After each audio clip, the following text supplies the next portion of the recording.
وإياك نستعين اهدنا الصراط المستقيم صراط الذين أنعمت عليهم غير المغضوب عليهم ولا الضالين. بسم الله الرحمن الرحيم. السلام عليكم ورحمة الله وبركاته. الحمد لله رب العالمين وبه نستعين على أمور الدنيا والدين وأصلي وأسلم على سيد المرسلين وعلى آله وصحبه أجمعين. سبحانك لا علم لنا إلا ما علمتنا إنك أنت العليم الحكيم ولا حول ولا قوة إلا بالله العلي العظيم. Bersyukur kepada Allah Subhanahu wa taala atas segala rahmat nikmat yang telah Allah karuniakan kepada kita semua dengan ucapan alhamdulillahirabbil alamin. Salawat dan salam atas junjungan kita Nabi besar Muhammad sallallahu alaihi wasallam. Allahumma shalli ala sayyidina Muhammad wa ala ali sayyidina Muhammad. Bapak Ibu yang dirahmati Allah, untuk memulai dari kajian kita ini kembali ingin kita mengingatkan kembali bahwa Allah Subhanahu wa taala mempunyai aturan dalam ibadah kepadanya. Setelah kita kenal Allah Subhanahu wa taala, maka kita juga harus kenal bagaimana cara beribadah kepada Allah Subhanahu wa taala yang sesuai dengan apa yang telah diajarkan oleh baginda Nabi Muhammad sallallahu alaihi wasallam. Maka dari itu penting bagi kita untuk mempelajari ilmu fikih. Ilmu fikih ini, untuk ingatkan kembali, ilmu fikih ini adalah intisari dari ajaran baginda Nabi Muhammad SAW. Jadi dia diserap dari hadis, diserap dari Al-Quran, sehingga jadi sebuah disiplin ilmu. Untuk apa? Untuk memudahkan kita dalam mempelajari bagaimana cara beribadah kepada Allah Subhanahu wa taala. Jadi kita tidak perlu lagi itu baca hadisnya gitu loh. Kalau kita mau takbir misalnya, apa hadis tentang takbir? Nah, ini kan kalau kita hafalin semua repot bagi kita. Maka andil ulama fikih kepada kita itu sangat besar. Karena mereka kita bisa tahu agama tanpa perlu menghafal hadis yang banyak. Rasul hidup 20 tahun lebih, dan setiap hari itu ada tindakan beliau, ada ucapan beliau, ada semua ibadah beliau itu ditulis, dirangkum oleh ulama menjadi sebuah dasar dalam ibadah. Tindakan Rasul itu dasar.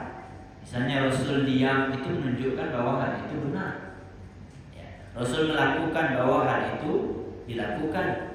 Soal wajib atau tidak wajibnya, itu perlu perlu dikaji kembali. Maka dari itu penting bagi kita untuk belajar ilmu fikih. Di minggu yang sebelumnya ini udah 3 minggu yang lalu kita belajar, Masya Allah. Karena ada beberapa hal kemarin.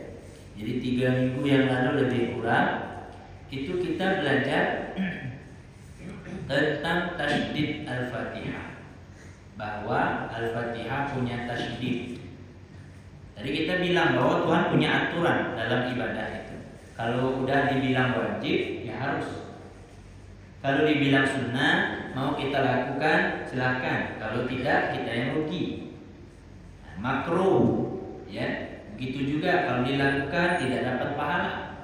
Tapi kalau kita tinggalin malah bagus untuk kita. Dan yang haram, itu juga hal yang dilarang oleh Allah Subhanahu wa taala. Kalau kita buat malah dapat siksa. Tapi kalau kita tinggalkan dapat pahala. Nah, aturan-aturan itu semua sudah disebutkan oleh baginda Nabi Muhammad SAW dalam hadisnya. Rasul bilang, "Sallu ra'aitumuni sallu kama ra'aitumuni usalli." Salatlah kalian bagaimana kalian melihat aku salat. Kita lihat nggak Nabi sholat gimana? Nggak ngelihat. Ibu pernah melihat Nabi sholat bagaimana? Takbirnya gimana? Nggak lihat. Terus bagaimana sampai berita itu ke kita? Ya melalui para ulama yang kredibel, yang jujur dalam berpendapat, bukan berpendapat karena pendapatan. Jelas Pak? Berpendapat karena pendapatan gitu. Jelas ya? Itu beda tuh. Ini enggak berpendapat tulus karena memang betul-betul pengen memegang agama ini dengan benar. Nah mereka ya bahkan menghabiskan seluruh umurnya untuk ya membuat aturan-aturan ini ya, bukan membuat tapi merapikan aturan-aturan Islam, terus dijadikan sebuah disiplin ilmu. Kalau dibilang mereka wajib ya wajib gitu. Kayak tashdid Al-Fatihah kemarin ada 14. Itu harus benar-benar kita fahami, kita baca dengan betul. Jangan sampai tasdidnya kurang walaupun satu. Kemarin kita bilang Al-Fatihah mempunyai 156 huruf. 156 huruf. Kalau satu saja lewat atau dua lewat bisa berakibat kurang huruf Al-Fatihah. Kalau kurang tidak sah sholat tidak. Nah, dari mana kok timbul 156? Nah, dihitung tasdid. Tasdid itu setiap tasdid dihitung 2 huruf. Jelas ya? Maka dapatnya 156 huruf semuanya. Maka tasdid pun harus kita teliti betul-betul. Apalagi yang di dalam huruf terakhir ya, ghairil maghdubi alaihim walau. Nah, itu ada tasdid 1, waladdallin, ada tekan di situ sedikit, waladdallin. Ada yang kadang baca waladdallin,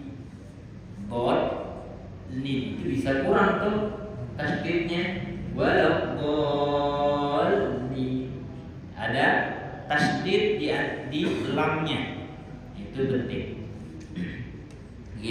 Itu ulangan dari yang kemarin ya. Maka untuk malam ini insyaallah kita lanjutkan bacaan kitab kita ini ya. Tapi saya mohon kepada kita semua untuk sabar dalam belajar. Kenapa? Nah, kita udah tahu lah itu Ustaz, perlulah diulang-ulang. Ya kan? Belajar ini butuh kesabaran, Pak. Kita belajar harus dari bawah betul gitu.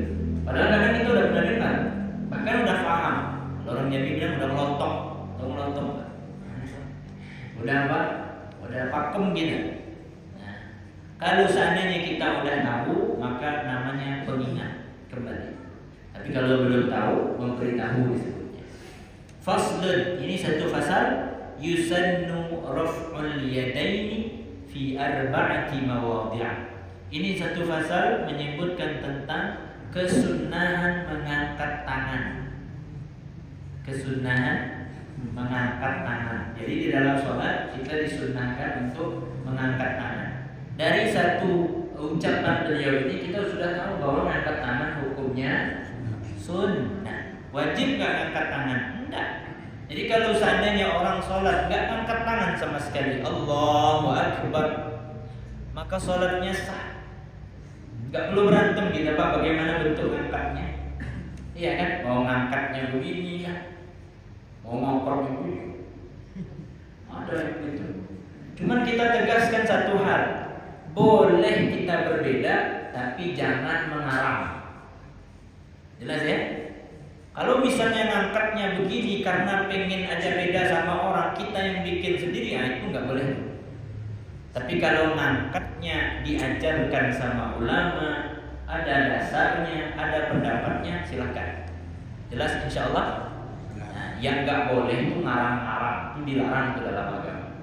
Jadi cara ngangkatnya bagaimana berbeda-beda, ya silahkan.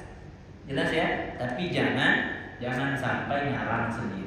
Kalau saya mah gini, kalau saya misalnya dia bilangnya kalau saya begini, nggak tahu saya pengen aja beda. Oh, karena mungkin ikut latihan silat udah kayak gini aja udah. Itu maju dikit itu terlempar udah tuh. Jelas ya? Yang jelas satu hal di sini yusannu disebutnya. disunnahkan. Jadi hukumnya sunnah, nggak wajib gitu. Bahkan di mazhab yang lain nggak ngangkat tangan mereka, dan bahkan tidak sedekap. Mazhab Imam Malik itu tidak sedekap. Tahu sedekap? Sedekap yang begini. Mereka tidak sedekap, jadi sholatnya lurus aja. Takbirnya dibaca. Ya, jadi dalam mazhab kita itu takbirnya wajib, ngangkatnya sunnah. Jelas ya? Mau ngangkatnya seperti ini, mau ngangkatnya sampai ke atas, ya, itu yang penting ngangkat. Walaupun kata ulama itu sedikit mengangkatnya. Tahu sedikit? Nah, asal ngangkat aja. Ya, sedikit. Allahu Akbar. Itu sudah dapat aqallus sunnah, sekurang-kurangnya sunnah. Tapi bagusnya sampai kemana? Sampai ke telinga kita itu. Nah, sampai atas. Allahu Akbar. Ya, sampai atas.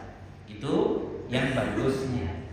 Jelas insyaallah. Jadi jangan cerewet nanti kalau seandainya kita begini ada orang. Misalnya silakan berbeda asal ada dasarnya. Oke? Jelas ya? Silakan berbeda asal ada dasarnya. Nah, kalau kita yang belajar udah kita tunjukkan kemarin ya, bagaimana caranya. Kenapa harus ngangkat biar telapak tangan kita ini menghadap ke kiblat. Jangan begini. Kalau gini kan enggak ngarah kiblat. Nah, arahkan ke kiblat, dapat pahala sunnahnya. Allahu Akbar. Kalau cewek dirapatkan sedikit. Allahu Akbar. Jelas ya? Jelas insyaallah. Oke, jadi enggak usah berantem lagi kita ya. Aneh kali dia ngangkatnya itu.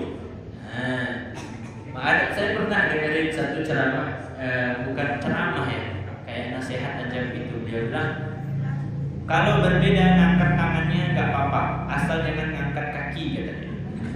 Kalau ngangkat kaki aja berantem pak, itu udah aneh betul itu. Jelas ya? Nah, kalau ngangkatnya berbeda silakan. Nah, kemudian ngangkat ini disunnahkan juga di 4 tempat. Ngangkatnya sunnah, 4 tempat juga sunnah. Dihafalin baik-baik. Jangan semua di dalam anggota dalam gerakan sholat diangkat semua enggak. Tapi di 4 tempat. Pertama, inda takbiratul ihram. Pertama waktu kita takbiratul ihram.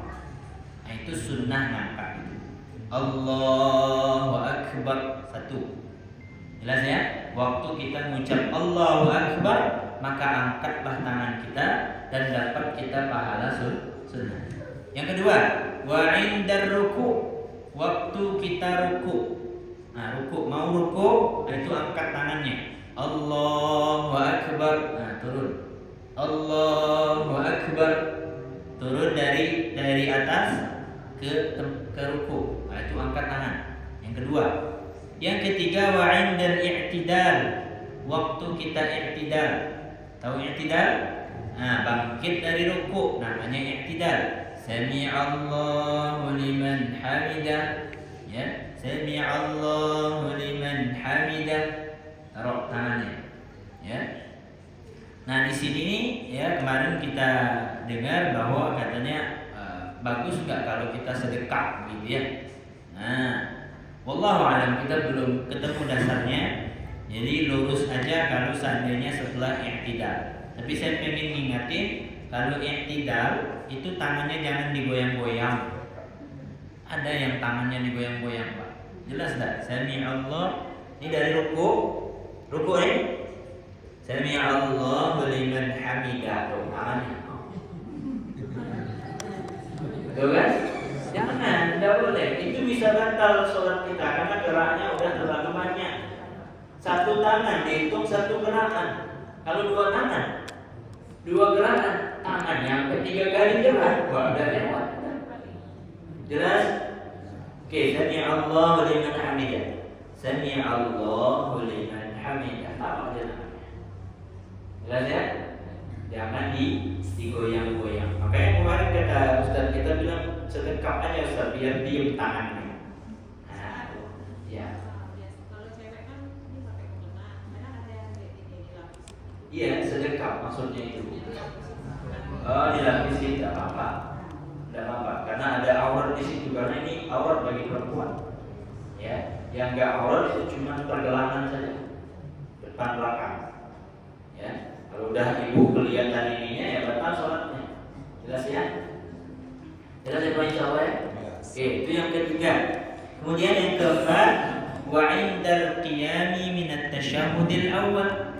Yang terakhir, yang keempat. Kata dia apa? Waktu berdiri setelah tasyahud pertama. Nah, tasyahud awal namanya. Nah, kan kita ada tasyahud awal tuh. Ya, kecuali sholat subuh nggak ada tasyahud awalnya. Sholat maghrib ada tasyahud awal. Bangkit untuk rakaat ketiga, itulah intinya. Bangkit untuk rakaat ketiga. Maka itu dianjurkan kita untuk mengangkat tangan. Nah, kan ada tuh bangkit rakaat kedua, ya kan? Ada sebagian kadang ngangkat juga deh tangannya. Padahal baru naik rakaat kedua. Bagaimana hukumnya? Tidak sunnah. Hukumnya bagaimana? Tidak sunnah. Jadi apa? Perbuatan yang sia-sia saja. Makruh. Ya. Kalau mukhalifus sunnah biasanya makruh biasanya. Tapi tidak sampai mendekatkan kepada yang haram, kepada yang salah begitu, enggak fatal. Iya, tapi enggak juga dianjurkan gitu. Enggak juga dilarang. Bagaimana? Sia-sia. Kalau kita buat pun enggak ada pahalanya. Gerakan yang sia-sia.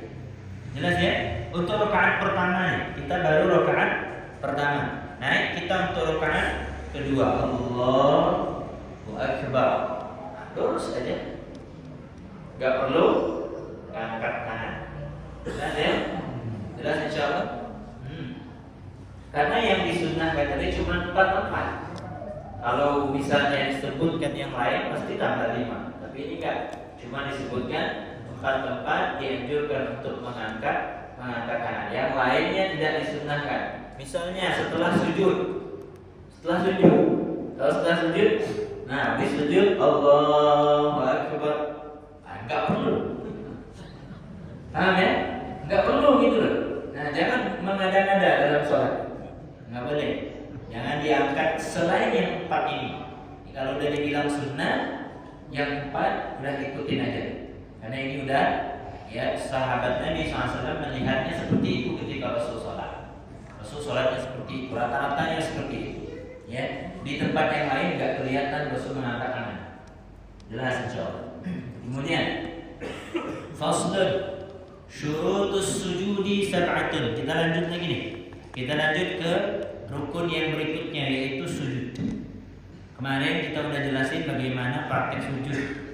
Ya, nah sekarang kita syaratnya yang penting untuk kita biar bisa benar sujud kita. Dari syurutus sujudi sab'atun, ada 7 syarat yang perlu kita penuhi kalau kita sedang sujud. Pertama, sudah ala sab'ati a'dha'in. Sujudnya dengan 7 anggota harus ikut sujud. 7 anggota. Apa 7 anggota? Di depan nanti dijelasin sebenarnya, tapi kita majukan langsung. Apa dia? Pertama kening, ini harus. Kemudian telapak tangan 2, berapa? 3 ya? Itu harus ini. Misalnya ngangkat 1 misalnya, nah, kan nggak kena. Berarti kedua-duanya harus turun. Kemudian 2 lutut, 5. Kemudian jari-jari kaki harus dilipat waktu kita sujud. Untuk turunnya, yang pertama bagus turun itu adalah lututnya. Setelah itu tangannya, kemudian kening berbarengan dengan hidungnya. Ya, hidung ini sunnah. Kalau misal kita angkat hidung kita waktu sujud tidak apa. Ya, enggak kita tempel gitu. Tidak sampai gitu. Nah, tidak sampai karena terlalu mini ya. Hidung kita ini mini, Pak. Nah, biasa. Alhamdulillah punya hidung kita ya. Nah, daripada nggak punya hidung nanti Pak, nggak bisa cium-cium kita. Nggak bisa cium bau durian nanti itu ya. Nah, kira-kira gitu. Kemudian yang kedua, wa antakuna jabahatuhu maksyufatan. Hendaklah keningnya, jidat itu harus terbuka. Nah, ini jidatnya harus terbuka. Oh iya, kayak gini misalnya dia sujud biasa. Biasa kan? Iyalah betul. Dengan celeng lah. Angkat kopiah tuh, nah diangkat, ya diangkat kopiah, dan ini tempelin. Jangan takut Pak, kening glowing tuh kena kotor, jangan takut. Ya, biasanya perempuan ini saking takutnya dia, ya keningnya itu kena kotor yang di depan mungkin akhirnya ditutup sama dia. Kalau perempuan itu biasanya pakai apa? Mukenanya. Mukenanya ditaruh di depan terus dia sujud. Nah itu nggak sah. Jelas nggak? Atau tangannya, nah gini, nggak sah juga. Ya udah biarin keningnya apa? Sujud. Itu menandakan betapa kita patuh dan tunduknya kepada Allah Subhanahu wa taala. Sampai yang paling mulia pun kita berikan di hadapan Allah Subhanahu wa taala. Sama aja kalau tangan enggak apa-apa kemarin kita ditanya juga tuh kalau tangan dilapis mukena enggak apa-apa. Pakai kaos tangan juga boleh, enggak masalah. Ya. Kalau misalnya apalagi kita di Arab ya, kalau di Arab enggak pakai kaos tangan pas musim dingin tuh Allahu Akbar. Kaki juga pakai kaos kaki enggak masalah. Ya, tapi yang wajib dibuka itu apa? Kalau lutut enggak perlu. Kalau lutut enggak perlu dibuka. Ya, lutut enggak perlu dibuka. Ya, kalau tangan, nah itu boleh pakai tutup, enggak masalah juga. Enggak ngaruh gitu. Jelas ya? Kemudian watta'amulu bi ra'sih.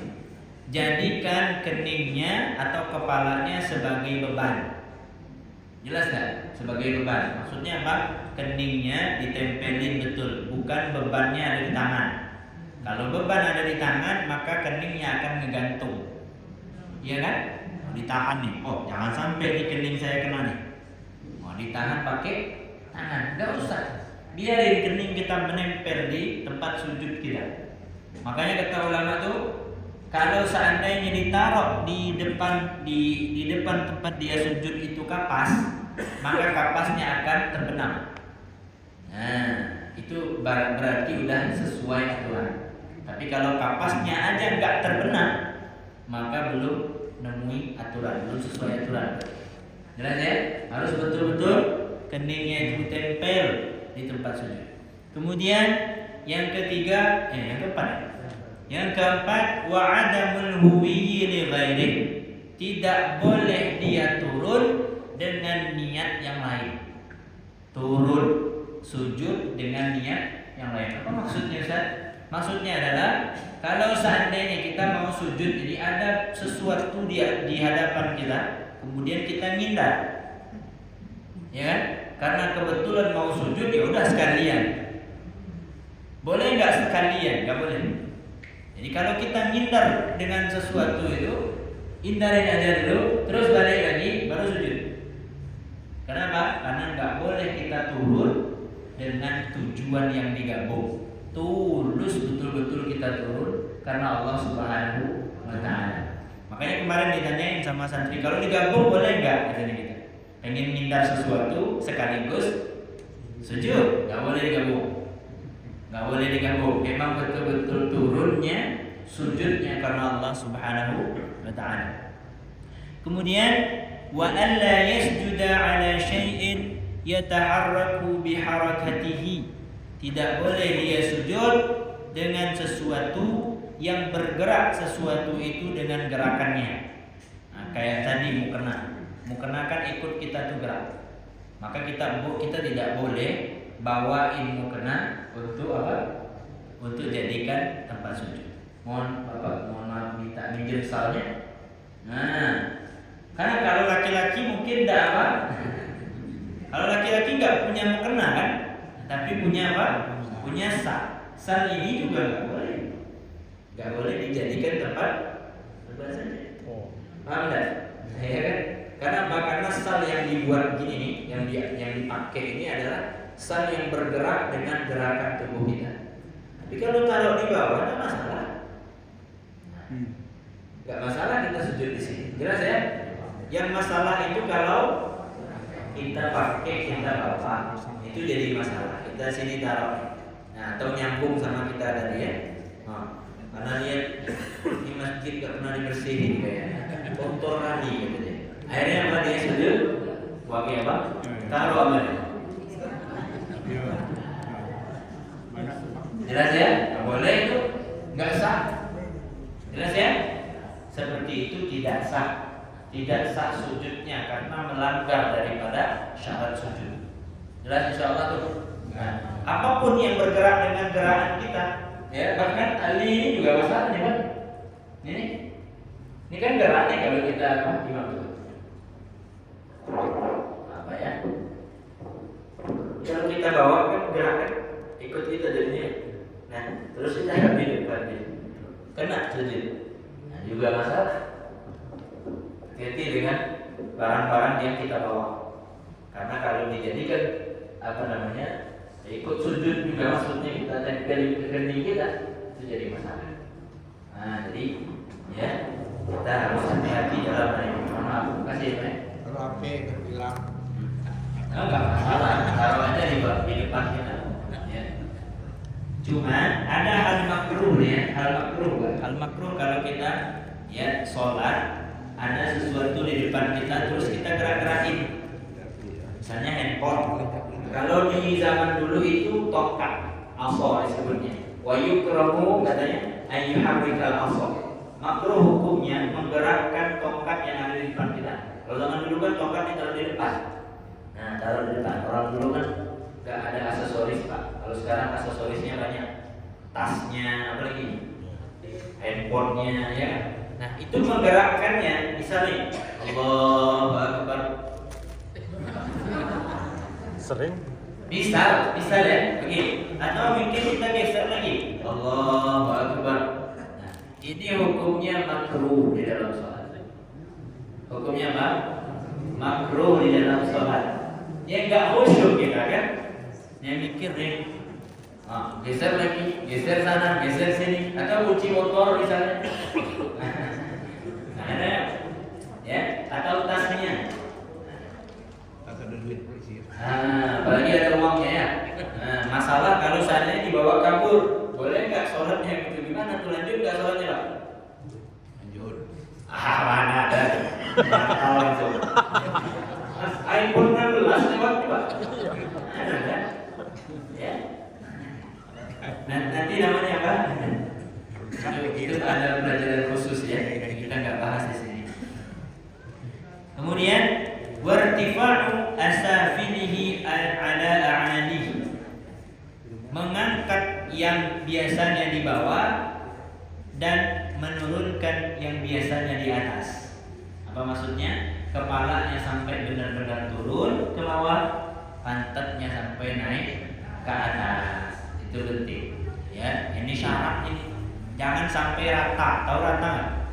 Sujudnya rata. Jadi pantat sama kepala sama rata. Itu enggak sah. Jadi sama dia Pak, ditaruhnya bangku di depan, jadi dia sujud jadinya sama rata ya. Allahu Akbar. Enggak mau saya Ustaz. Ya. Pokoknya harus sama rata. Ini kepala mulia. Misalnya enggak bisa. Untuk sujud kepala harus betul-betul turun. Walaupun pantat kita naik jadinya. Nah, menunjukkan apa? Bahwa kita betul-betul ya memasrahkan semuanya kepada Allah Subhanahu wa taala. Sekalipun yang kita punya paling tinggi, Pak. Apalagi orang Jambi kalau udah pegang kepala Pak itu berantem kita. Orang kita Sumatera pantang kepala. Ya, ini kan paling tinggi kalau di kita. Jadi dicolek enggak boleh. Apalagi ditempelin kan. Nah, ini enggak kita buat di hadapan Allah sujud betul-betul turun. Nah, rata pun tidak boleh, apalagi tinggi kepalanya. Tahu tinggi kepalanya? Jadi sujudnya gini dia, posisinya enggak sah. Nah, maka usahakan ya, insya Allah kita udah bener lah ya, sujud kita udah turun. Tapi jangan bokongnya apa? Diturunin. Nah, boleh dari ke depan nggak di sini sebentar? Sebentar, apa terbandingnya di sebentar? Nah, diturunin ya. Nah, ini aja nih. Sujud, coba sujud. Ada sana ada sujud. Sujud coba. Coba. Ya. Ini, mohon maaf, coba itu nih, bro. Nih. Jangan ya. Rata namanya nih. Rata namanya nih. Jangan, saking malasnya sholat itu rata jadi. Ya. Nah, kalau tangan dekat kemarin kita udah bilang makruh ya. Ya, tangannya taruh di sini. Jangan. Nih, Pak, kadang kita udah capek ulang-ulang. Masih bebal aja. Sholat masih gitu-gitu aja. Pak. Ya, begitu. Masih banyak. Ya. Ini jangan. Kita bilang apa? Ini jangan diangkat. Nah, ininya juga diangkat. Mohon maaf, angkat. Nah.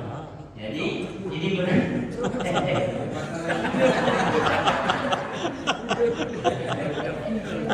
Ya. Nah, ini kata dia, ininya Ustaz jatuh ke bawah terus digantungin lagi. Sering gini. Ini makruh namanya. Tapi kalau gerakannya banyak bisa batal sholat. Nah, biarin aja siapa yang mau curiga. Kawan ya, Be. Biarin aja, taruh di bawah. Ya, makasih ya. Nah, taruh aja di bawah. Biar nggak ganggu gitu. Nah, entah itu tongkat, handphone, apa barang-barang lah, taruh di depan atau di samping. Ya, maka bagus ya kita bikin tempat titipan di sini ya. Ada nggak tempat titipan di sini ya? Tempat titipan loker atau bagaimana gitu ya. Nah, nanti UUD juga jadinya kan. Nah, ujung-ujungnya duit. Mudah-mudahan.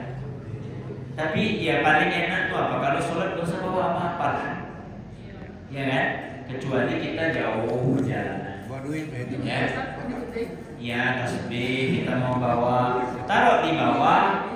Parfum juga taruh di bawah. Jelas ya? Jangan sampai nanti ganggu habis sholat jatuh taruh lagi. Taruh.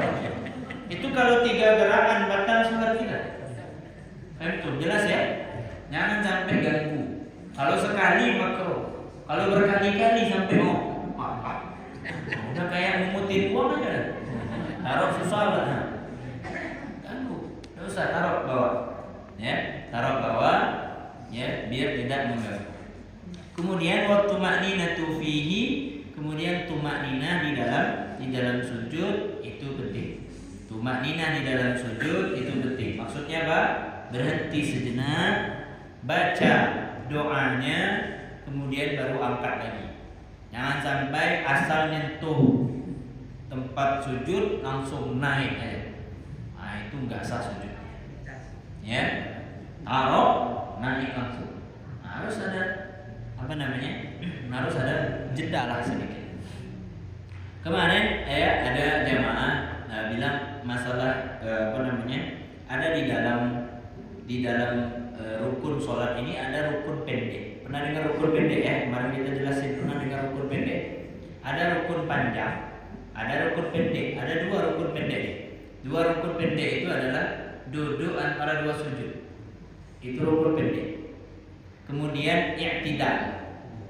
Itu rukun pendek. Gak boleh kita lama-lamain. Misalnya sampai lama betul. Jadi habis ruku i'tidal kan? Sami'allahu liman hamidah. Lama tuh nungguin. Gak turun-turun. Mungkin saking nikmatnya diri kan? Atau mungkin mau melurusin pinggang karena tadi baru saja dengkok kan? Ya boleh terlalu lama ini. Karena dia apa? Karena dia tidak beda dengan sholat tasbih. Ya, kalau sholat yang lain kan tidak ada tasbih. Kalau sholat tasbih memang tasbihnya panjang. Ada yang dibaca. Kalau yang tidak bacanya lama apa? Sebentar. Rabbana lakal hamdu mil'us samawati wa mil'ul ardi wa mil'u ma syi'ta min syai'in ba'du. Mana lama dengan tasbih yang 15 kali? Lebih lama yang tasbih. Dan kita nggak ada tambahannya juga doanya setelah itu, maka tidak boleh dilamain. Kalau dilamain bisa batal. Lamanya seukuran apa Ustaz? Seukuran Al-Fatihah. Orang baca Al-Fatihah, yang normal orang baca Al-Fatihah, kalau sampai lama seperti itu, nggak juga dia turun-turun, batal sholatnya. Jelas ya? Kemudian duduk antara 2 sujud juga tidak boleh terlalu lama. Jadi di sujud Allahu Akbar, bacanya apa? Rabbighfirli warhamni wajburni warfa'ni warzuqni wahdini wa'afini wa'fu anni. Langsung sujud lagi kita. Jangan terlalu lama. Bacaan doanya udah selesai belum juga turun-turun. Nah, ini terlalu lama. Ini bisa mengakibatkan batal sholat. Jadi rukun yang pendek gak boleh dilama-lamain. Beda kalau seandainya sujud kita mau lama-lama silakan. Boleh gak lama-lama sujud Ustaz? Boleh. Tapi sholat sendirian, jangan pas jamaah. Nah, jadi imam sujudnya lama betul. Ya, sampai makmum sampai keluar pulang angin makmum. Nah, malam lah bapak-bapak nih kan, atau ibu-ibu ini nggak kuat dia nahan kan. Nah, akhirnya buang angin, akhirnya batal sholat. Kalau untuk sholat berjamaah kita jadi imam, nggak usah yang lama-lama, 3 kali selesai naik kelas. Ya, kalau mau lama sujud sholat aja sendiri. Silahkan mau 1 jam, 2 jam silahkan bersujud lama-lama. Batal enggak Ustaz? Enggak batal sholat karena memang rukunnya panjang. Rukunnya panjang. Tapi yang rukun pendek tadi itu mau sendirian, mau berjamaah enggak boleh dipanjang-panjangin. Oke, kapan tadi? I'tidal sama duduk di antara 2 sujud. Kalau sujud silakan. Mau 100 kali kita sujud sendirian lama atau di akhirnya kan? Di akhir sujud kita mau lama-lama silakan, ya silakan. Tapi ya yang lain yang tadi itu jangan dilama-lamain. Jelas insyaallah. Nah, ini penting juga kita untuk jelaskan. Tumanina itu penting dalam sujud, ya harus kita jalani. Kemudian a'dha'us sujud tadi dijelasin lagi, diulangi lagi di sini ya. Anggota sujud itu ada 7 kata beliau, al-jabhatu kening, wa butunu asabi'il kaffain yaitu telapak tangan, warukbatain 2 lutut, kemudian wabutunu asabi' rijlain. Kemudian ya, nah kita habisin di sini insyaallah. Terakhir ini beliau menjelaskan tentang tasydid tasyahud. Tasydid tasyahud, kemudian tasydidnya sholawat, kemudian tasydidnya salam. Nah, besok minggu depan insyaallah kita belajar waktu sholat. Mohon untuk disediakan papan tulis. Saya ingin nulis sedikit insyaallah. Ya, sekarang belum. Di minggu yang selanjutnya insyaallah kita belajar waktu-waktu sholat. Biar kita enggak ragu-ragu lagi kita mau sholat boleh apa enggak di jam segitu kita sholat ya. Nah, kita lanjutin ini dulu. Tasdidatut tasyahudi 21. Tasdid tasyahud itu ada 21. Ada berapa? 21. Nah, ini harus dibaca semuanya. Untuk biar kita itu yakin bahwa kita itu udah membaca semua tasdid, maka bacaannya harus benar. Nah, disimak. Tolong minta dengerin sama yang paham. Udah benar belum ya tahiyat saya? Bacaannya udah benar belum? Udah sesuai belum? Ada nggak bunyi tasdidnya? Apa kelewat? Nah, dengerin. Kalau kita bacaannya sesuai dengan aturan, maka insya Allah nggak ada yang kelewat. Tapi kalau nggak sesuai aturan, nanti ada yang kelewat. 1 kelewat, batal sholatnya gitu. Batal bacaannya, bisa batal pula sholatnya kalau dibiarin terus. Nah, sekarang kita udah belajar. Kita habisin waktu kita untuk belajar ini, ya biar kita bisa betul-betul paham dalam melaksanakan sholat ini. Perhatikan, kita bacain cepat, ya. At-tahiyyatu, 2 di sini. At-tahiyyat. Nah, ada yang baca at-tahiyyat. At-tahiyyat.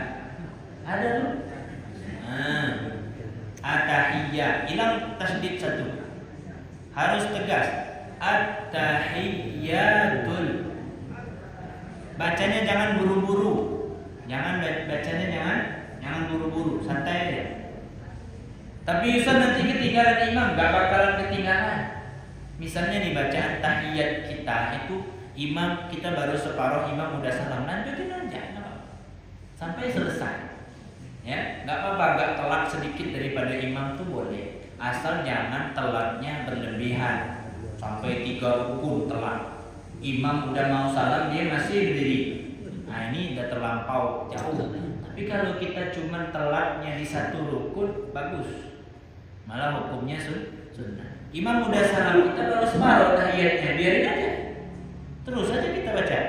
At-tahiyyatul mubarakatus sholawatu.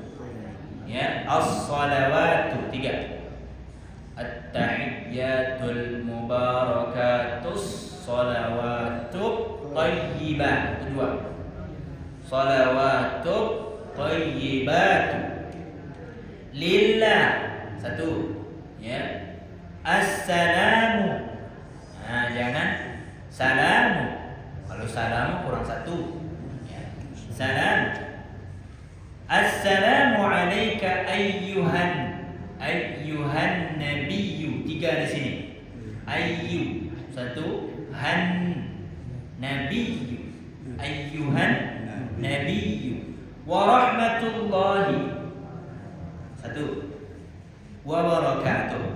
Assalamu alaina 1 ya dia. Assalamu alaina wa ala ibadillahi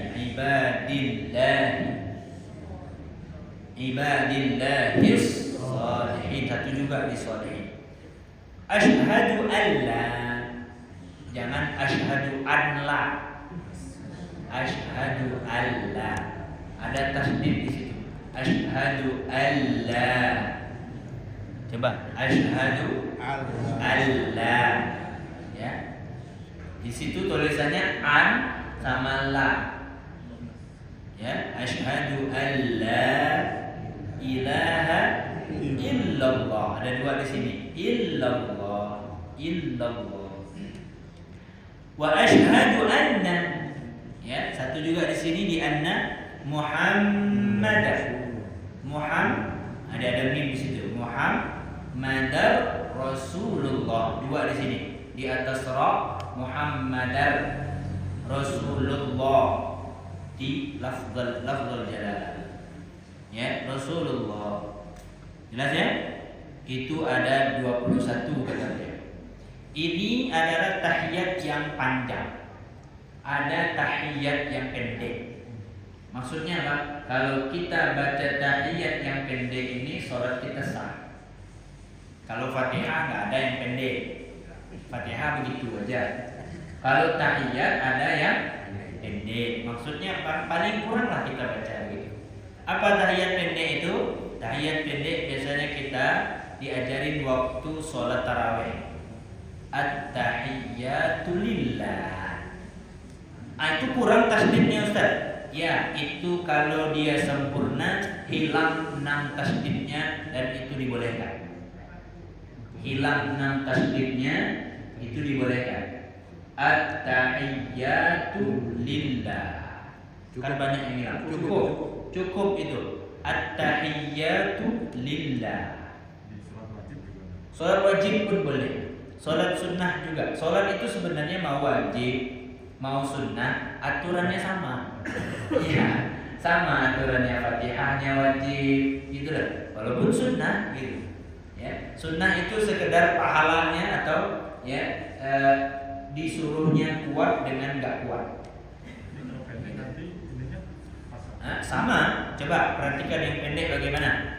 At-tahiyyatu lillah. Salamun alaika ayyuhan nabiyyu wa rahmatullahi wa barakatuh.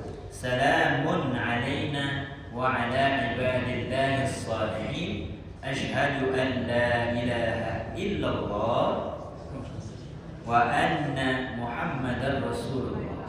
Itu yang pendek. Jadi ada tahiyat pendek, ada tahiyat yang panjang. Tapi itu paling pendek yang paling itu, nggak boleh dipendek-pendekin lagi gitu. At-tahiyyatul majid. Nah, itu terlalu pendek Pak, nggak boleh. Ada ya? Itu terlalu, itu mau buat namanya. Pendeknya udah ada diatur oleh ulama dan itu disebutin. Dengerin yang pendeknya. At-tahiyyatu lillah. Salamun alaika ayyuhan nabiyyu wa rahmatullahi wa barakatuh. Salamun alaina wa ala ibadillahi salihin. Asyhadu an la ilaha illallah wa anna Muhammadar Rasulullah. Itu yang paling pendek. Jadi nggak boleh dipendek-pendekin lagi itu. Nah, jelas ya? Nah, ini sesuai aturan nggak Ustaz? Sesuai aturan. Disebutkan dalam beberapa kitab, disebutkan oleh banyak ulama. Ya, kalau kita mau baca yang versi pendeknya silakan. Boleh gitu. Yang paling bagusnya versi pendek atau panjang? Yang panjang. Kalau bisa biasa yang panjang, yang panjang. Bukan berarti harus yang pendek. Harus yang panjang, gitu loh. Yang panjang boleh, yang pendek pun boleh. Jelas insyaallah? Oke. Kemudian berikutnya tasydid sekurang-kurangnya salam. Maaf. Bukan salam tapi sholawat. Setelah tasyahud ada namanya sholawat. Tadi kita terakhir tasyahudnya di mana? Ya. Asyhadu an la ilaha illallah wa asyhadu anna Muhammadar Rasulullah. Itu tasyahud terakhir. Setelahnya apa namanya? Sholawat. Allahumma shalli ala Muhammad. Di sini enggak pakai sayyidina. Untuk paling kurangnya orang baca sholawat Allahumma shalli ala Muhammad. Jadi kalau dia salam setelah itu Allahumma shalli ala Muhammad, Assalamualaikum warahmatullahi wabarakatuh. Itu sudah sesuai aturan. Itu sudah sesuai aturan. Walaupun dia tidak membaca sholawat Ibrahimiyah. Apa sholawat Ibrahimiyah? Allahumma shalli ala Sayyidina Muhammad wa ala ali Sayyidina Muhammad kama shallaita ala Sayyidina Ibrahim wa ala ali Sayyidina Ibrahim wa barik ala Sayyidina Muhammad wa ala ali Sayyidina Muhammad kama barakta ala Sayyidina Ibrahim wa ala ali Sayyidina Ibrahim fil alamin innaka Hamidum Majid. Itu paling bagus kalau kita bawa sholat. Tapi kalau kita mau baca Allahumma shalli ala Sayyidina Muhammad, udah cukup. Udah memenuhi syarat. Udah sesuai dengan aturan. Sudah waktu? Sudah. Oke. Jelas ya? Itu disebut dengan sekurang-kurangnya sholawat.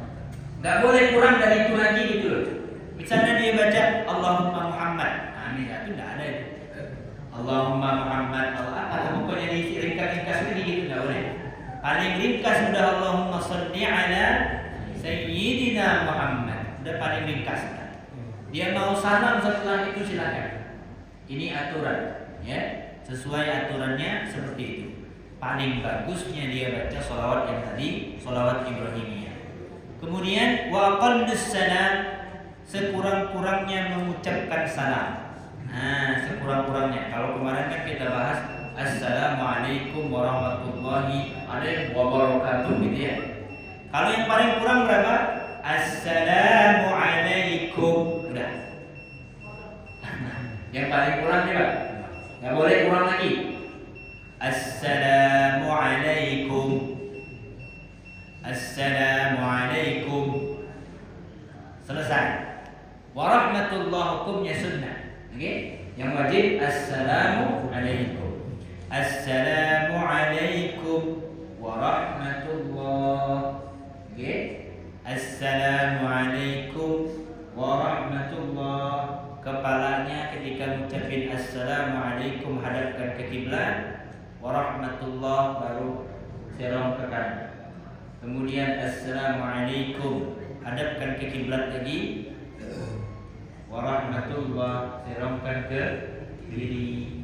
Jelas ya? Jadi itulah aturan salam. Minimal ada satu tasydid di sini. Assalam. Jangan dibaca Assalamualaikum warahmatullah. Assalamualaikum warahmatullahi. Itu salah. Kalau salam enggak pakai S apa tuh? Apa lagi? Ya, salamnya orang kita kalau udah masuk kum katanya. Enggak ada assalamnya. Atau beda lagi nih, assalamualaikum. Assalamualaikum. Nah, enggak kacau lah salam kita aja kan. Ya Allah. Nah, itu jangan dibawa sholat itu. Ya, rusak itu. Enggak bisa, enggak sah sholatnya.